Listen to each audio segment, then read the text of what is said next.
Hello everyone, मैं अजय आपका Saraswati group of colleges के यूट्यूब चैनल पे आपका बहुत बहुत स्वागत करता हूँ। जैसा कि आपको पता है कि हम लोग पिछली वीडियो में नेचर ऑफ कम्युनिकेशन के टॉपिक को डिस्कस किया था और नेचर ऑफ कम्युनिकेशन के टॉपिक में हम लोगों ने जाना था कि नेचर ऑफ कम्युनिकेशन क्या क्या होता है। यानी पिछले वीडियो में इन चीज़ों को हम लोग क्या किया था, अच्छे तरीके से डिस्कस किया था। उसी के क्रम में आज का हम लोग का मेन टॉपिक है मेन एलिमेंट्स ऑफ कम्युनिकेशन, यानी संप्रेषण के मुख्य तत्व। आज के पूरे वीडियो में हम लोग जानेंगे कि संप्रेषण के वो मुख्य तत्व कौन कौन से हैं और संप्रेषण इन मुख्य तत्वों के आधार पे कैसे कम्युनिकेशन करता है। ठीक है, आइए डिस्कस करते हैं कि इसके मुख्य तत्व कौन कौन से हैं। इसके मुख्य तत्व में पहला आपका है कम्युनिकेटर, ठीक है, यानी संचारक। दूसरा है कम्युनिकेटिव यानी प्राप्तकर्ता। इससे संचारक को हम लोग एक और नाम देते हैं कम्युनिकेटर का, जिसका नाम है सेंडर। क्या नाम है? सेंडर। ठीक है, और यहाँ कम्युनिकेटिव को जिसका दूसरा नाम हम लोग क्या कहते हैं? रिसीवर। ठीक है, यानी पहला आपका तत्व है कम्युनिकेटर यानी सेंडर, कम्युनिकेटिव यानी रिसीवर। ठीक है, तीसरा आपका है मैसेज। क्या है? मैसेज, संदेश। चौथा है आपका चैनल यानी माध्यम। ठीक है, पांचवा है आपका फीडबैक, प्रतिपुष्टि। यही इसके 5 एलिमेंट्स हैं जो संप्रेषण में क्या करते हैं? मुख्य भूमिका निभाते हैं। ठीक है, आइए अब समझते हैं कि कम्युनिकेटर क्या है, कम्युनिकेटिव क्या है, मैसेज क्या होता है, चैनल क्या होता है और फीडबैक क्या होता है, जो कम्युनिकेशन में इसकी भूमिका होती है। ठीक है, चलिए आते हैं, समझते हैं कि कम्युनिकेटर किसे कहते हैं और कौन सा वो कम्युनिकेटर होता है जो एलिमेंट्स के रूप में काम करता है। पहले इसको पढ़ लेते हैं और फिर उसके बाद डिस्कस करते हैं। इसे ऐसा संप्रेषक कहते हैं जो संदेश, आदेश, सूचना इत्यादि देता है। यानी कम्युनिकेटर यानी सेंडर उसे कहते हैं, कहा जाता है कि जो संदेश देता हो, आदेश देता हो, सूचना देता हो, इन सभी लोगों को जो इन तरह के बातों को करता है उसे ही हम क्या कहते हैं? कम्युनिकेटर कहते हैं। चलिए इसको एग्जाम्पल के थ्रू समझते हैं, फिर आपको और अच्छे से समझ में आ जाएगा। जैसे मान लीजिए ए नाम का कोई व्यक्ति है, ठीक है, और ये क्या कर रहा है? बी किसी दूसरे व्यक्ति को क्या कर रहा है? संदेश के रूप में अपनी बात कह रहा है। ठीक है, फिर या ए क्या कर रहा है? बी को कोई आदेश दे रहा है। ठीक है, या ए क्या कर रहा है? सूचना बी को दे रहा है। ये सभी प्रक्रियाएं किसके थ्रू की जा रही हैं? किसके माध्यम से की जा रही हैं? ए के माध्यम से की जा रही हैं। यानी ए ने बी को क्या किया है? संदेश दिया है, सूचना दिया है और आदेश दिया है। तो ए को हम यहाँ पे क्या कहेंगे? सेंडर कहेंगे। क्या कहेंगे? सेंडर कहेंगे। ठीक है, यानी वह व्यक्ति जो आदेश, सूचना या संदेश किसी दूसरे व्यक्ति को देता है, उसी व्यक्ति को हम क्या कहते हैं? कम्युनिकेटर कहते हैं, संचारक कहते हैं। ठीक है, आई होप आप ये समझ में आ गया होगा कि कम्युनिकेटर किसे कहते हैं और कौन व्यक्ति होता है। कम्युनिकेटर वह व्यक्ति होता है जो सूचनाओं को एक स्थान से दूसरे स्थान क्या करता है? पहुंचाने का काम करता है, उसे ही हम क्या कहते हैं? सेंडर कहते हैं। ठीक है, आपको समझ में आ रहा होगा कि कम्युनिकेटर क्या होता है। ठीक है, नेक्स्ट है आपका प्राप्तकर्ता। ठीक है, इसको अभी हमने बताया कि इसे हम क्या कहते हैं? रिसीवर कहते हैं। क्या कहते हैं? इसको हम रिसीवर कहते हैं। ठीक है, इसका हिंदी में एक और नाम है जिसे हम कहते हैं संप्रेषण ग्राही, यानी इसको क्या कहते हैं? प्राप्त करता कहते हैं। ठीक है, इसको पहले पढ़ लेते हैं फिर समझने की कोशिश करते हैं। इसे संप्रेषण ग्राही कहते हैं जो संदेश, आदेश, सूचना को प्राप्त करता है। यानी कम्युनिकेटिव या प्राप्तकर्ता वह व्यक्ति होता है जो सेंडर द्वारा कही गई बातों को क्या करता है? प्राप्त करता है, उसे ही हम क्या कहते हैं? कम्युनिकेटिव कहते हैं। यानी रिसीवर उसे ही हम कहते हैं जो सेंडर द्वारा कही गई बातों को क्या करता है? अपने अंदर प्राप्त करता है या उसको क्या करता है, रिसीव करता है, उसे ही हम क्या कहते हैं, कम्युनिकेटिव कहते हैं। ठीक है, वो क्या क्या कर सकता है, संदेश को रिसीव कर सकता है, आदेश को रिसीव कर सकता है, सूचना को रिसीव कर सकता है। यानी वही व्यक्ति है जो सेंडर द्वारा कही गई बातों को रिसीव करता हो, उसे ही हम क्या कहते हैं, रिसीवर कहते हैं। ठीक है, चलिए एग्जाम्पल के थ्रू समझने का प्रयास करते हैं कि कम्युनिकेटिव कौन व्यक्ति होगा। ठीक है, जैसे अभी हमने बताया ए नाम का कोई व्यक्ति है, वो क्या कर रहा है, बी को क्या कर रहा है, संदेश दे रहा है। क्या कर रहा है, संदेश दे रहा है। ठीक है, या आदेश दे रहा है, या आपका सूचना दे रहा है। ठीक है, तो ये ए के द्वारा ये सारी चीजें किसको दी जा रही हैं, किसको दी जा रही हैं, बी को दी जा रही हैं। अब बी क्या कर रहा है, इन सभी चीजों को क्या कर रहा है, यहाँ पे रिसीव कर रहा है। क्या कर रहा है, रिसीव कर रहा है। तो ए के द्वारा जो संदेश, जो आदेश, जो सूचना बी को दी जा रही है, अब बी क्या कर रहा है, उस संदेश, उस आदेश, उस सूचना को क्या कर रहा है, अपने पास प्राप्त कर रहा है, उसे ही हम क्या कहते हैं, प्राप्तकर्ता कहते हैं। यानी वह व्यक्ति जो ए के द्वारा वह सारी चीजों को जो रिसीव करता है बी, उसे ही हम क्या कहते हैं, रिसीवर कहते हैं। ठीक है, आई होप ये समझ में आ गया होगा। रिसीवर वह कौन व्यक्ति होगा, रिसीवर वही व्यक्ति होगा जो किसी व्यक्ति के द्वारा कहे गए बातों को क्या करता है, प्राप्त करता है, उसे ही हम क्या कहते हैं, रिसीवर कहते हैं। ठीक है, नेक्स्ट है आपका मैसेज। ये मैसेज अपने आप में बहुत इंपॉर्टेंट होता है, इसी को यहाँ पे एलिमेंट्स के रूप में रखा गया है, ये बहुत अपने आप में इंपॉर्टेंट है, इसको पहले समझते हैं। यह संप्रेषण का मुख्य विषय है। संप्रेषण का क्या है, ये मुख्य विषय है जो वक्तव्य, आदेश, सूचना, युक्ति या सुझाव के रूप में होता है।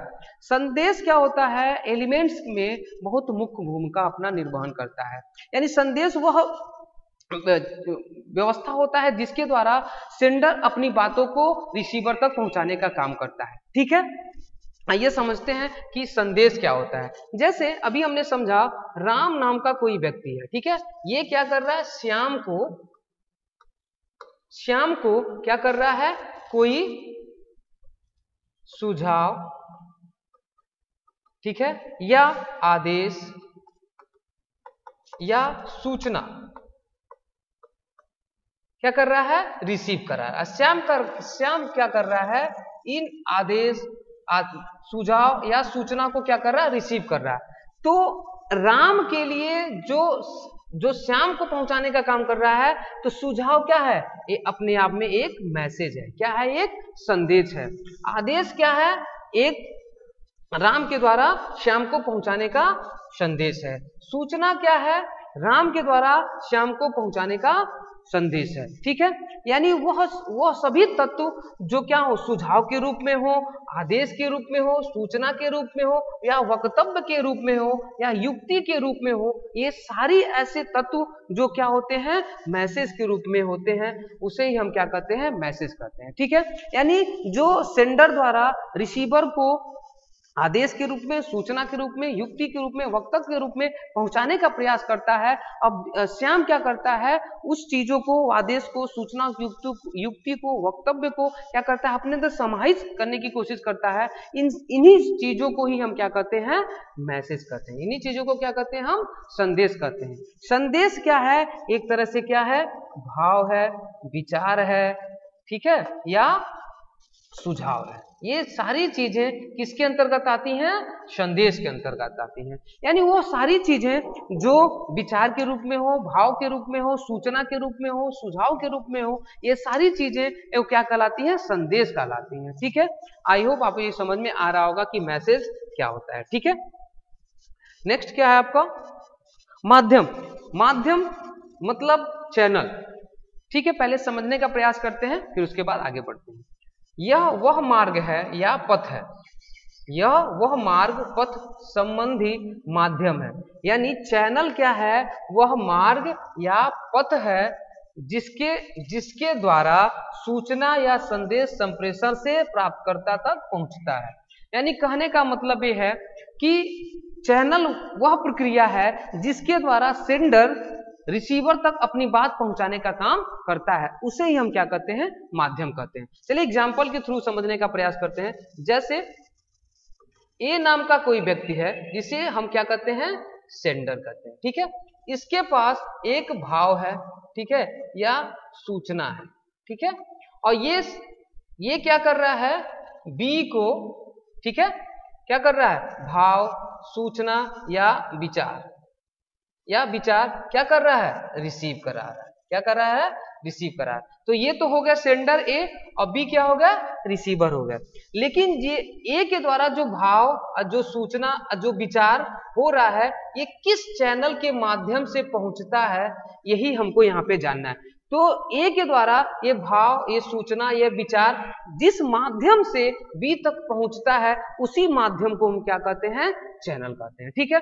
अब ए के द्वारा जो भाव किसके माध्यम से पहुंचाने, सूचना किसके माध्यम से पहुंचाने का कार्य किया जा रहा है, या वो मौखिक हो, क्या हो, वो मौखिक हो, या लिखित हो, या दृश्य हो, क्या हो, दृश्य हो। ये मौखिक, लिखित, दृश्य ही क्या कहलाता है, चैनल कहलाता है, ठीक है।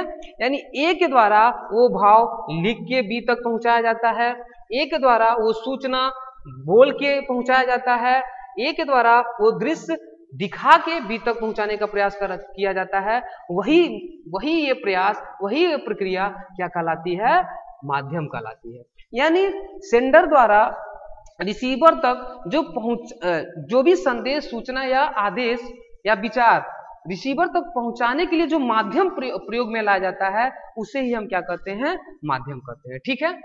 यानी मौखिक क्या है, एक माध्यम है बी तक पहुंचने का, रिसीवर तक पहुंचने का। लिखित क्या है, कोई भाव, विचार या सुझाव बी तक पहुंचाने का माध्यम है, ठीक है।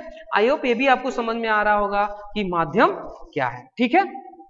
चलिए नेक्स्ट है आपका फीडबैक। फीडबैक पहले समझते हैं क्या होता है। फीडबैक एक तरह से कह सकते हैं वह प्रभाव या प्रतिक्रिया है जिसके द्वारा प्राप्तकर्ता क्या करता है,